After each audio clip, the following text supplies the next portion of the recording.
Hello everybody, it's Ben here, and today I'm taking a look at not one, but two figures from X-Transbot. Basically, the last figure kind of accessory pack that they came out with was the one for the Generation 1 Devastator, and it had mixed reviews. Well, they did release a version 2 with the sorted out finger articulation and the silver thigh pieces. But again, it had very, very mixed reviews.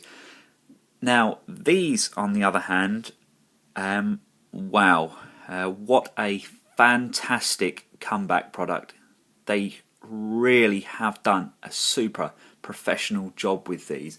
I'm looking at Krank and Stax, which are Huffer and Pipes.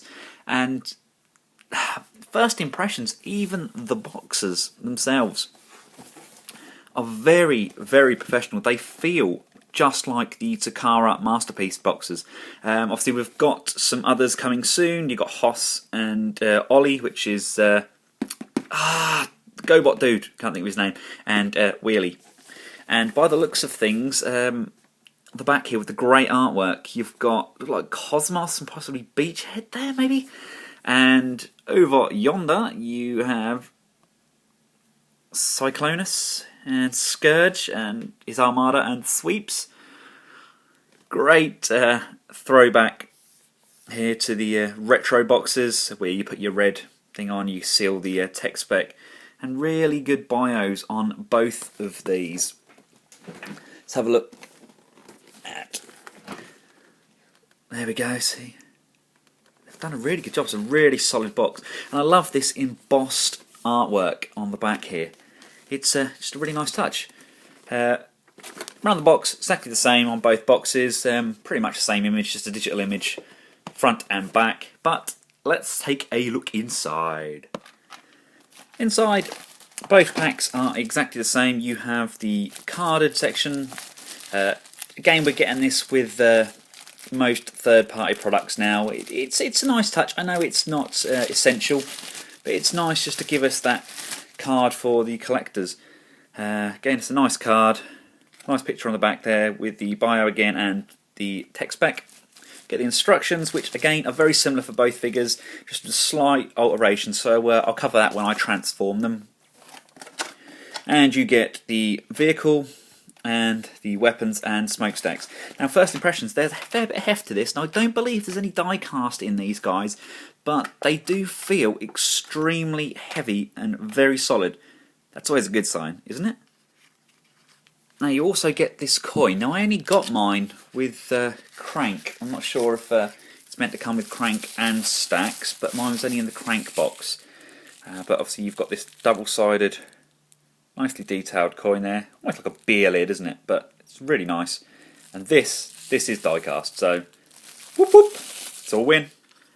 Right, this is what we're blessed with straight out of the box. Now, the wing mirrors are not attached as yet, neither are the smokestacks. Now, it's entirely up to you whether you attach them. Obviously, I'm going to, but these are very, very small pieces of plastic. So I suggest that once they are on there, I can't see them wanting to come off any time soon.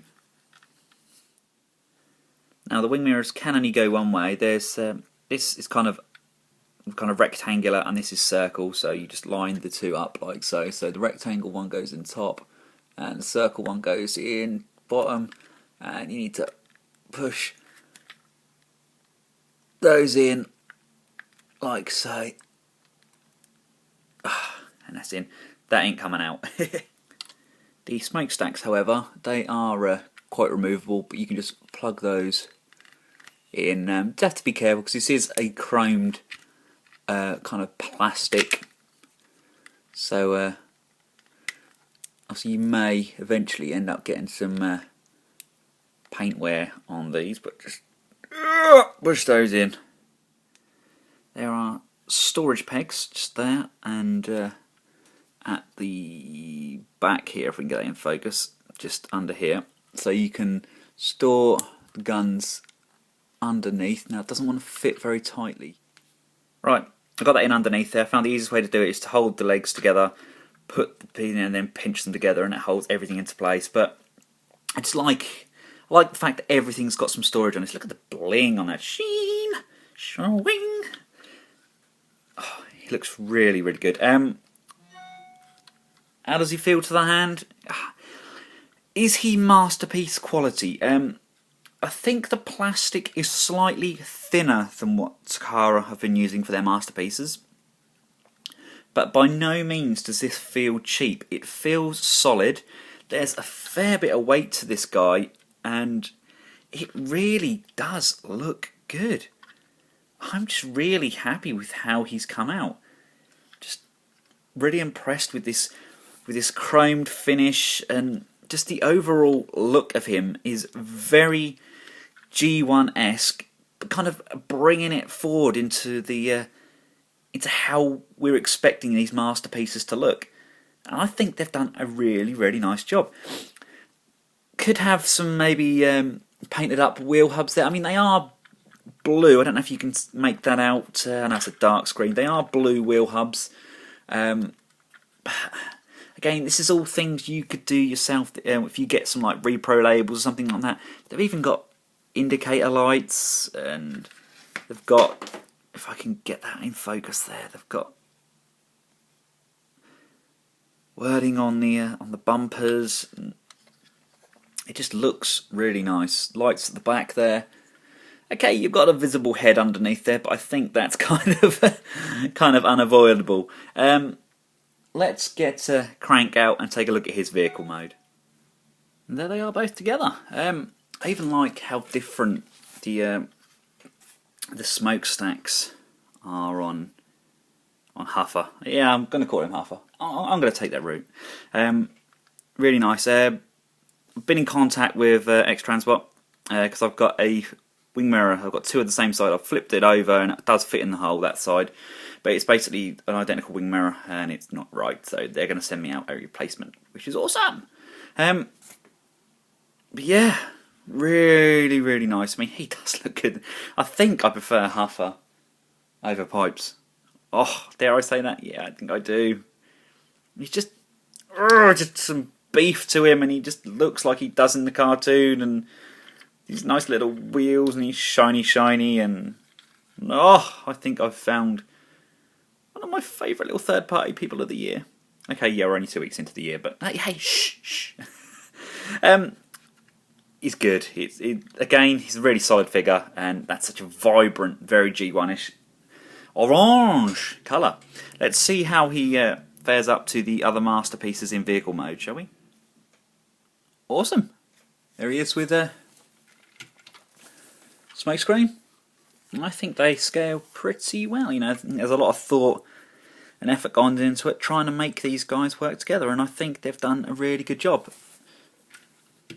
At the moment, fingers crossed, all the MPs are kind of scaling pretty well with the MP10, and I think these two pull it off exceptionally well. And for those that wanted to reenact it, Prime's trailer does in fact plug nicely into there, and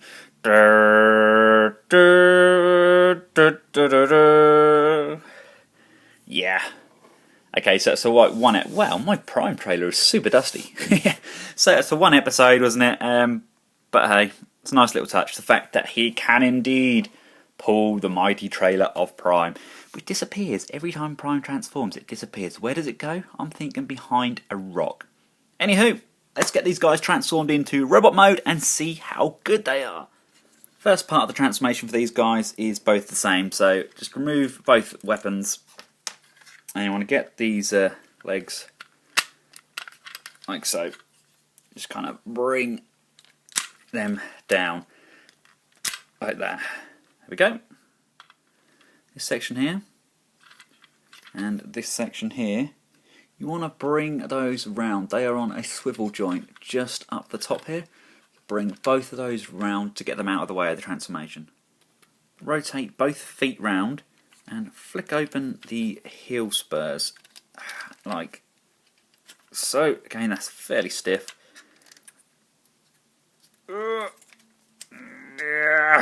There we go, like so. The instructions then have us turning the wheels like so, and if you look in the inside there's a sliding joint, so you slide that up out of the way so it's clear of the ground. You can pull this whole cab section back. This now reveals the arms, which you can then pull forward out of the way. Arms are on a pin at the top here, you can just slide those forward and then rotate them round. So you've got some awesome arms. On the back here, the wheels are fixed by a pin here, so you can slide that round and on the inside. And again, on the inside there, slide that round. Just be careful, there isn't a great deal of clearance between the smokestacks and the wheels. Then want to rotate this section like so, and that kind of slots in there, and over this side, if I can get them in the slots, the slot just either side of those wheels, and it then allows us to rotate the cab back up like so. There we go. See how that worked?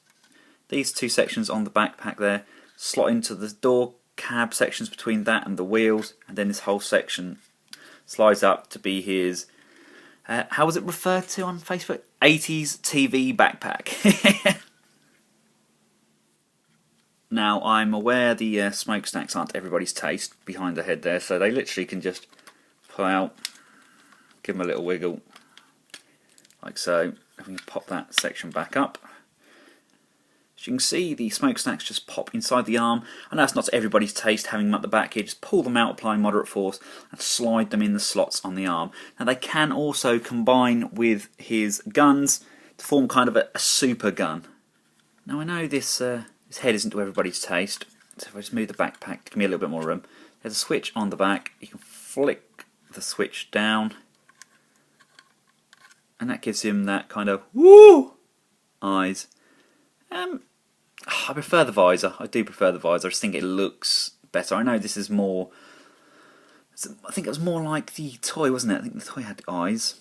Or was it the cartoon? Oh, such a long time ago. I should really recap my G1. Shame on me. But I do prefer flicking that switch up at the back and giving him that visor. I just think it looks that much better. It's like, oh, I really love the feel of this guy. I really do. Guns are like every other Masterpiece gun that we're getting from Takara. I've got the two grooves which fit nicely into the hands. Now I'm going to soup this one up a little bit. Let's put that in there like so, and do the same with this side. Like so, kind of a super powered rifle hose thingamy-bob which fits in his hand. Awesome.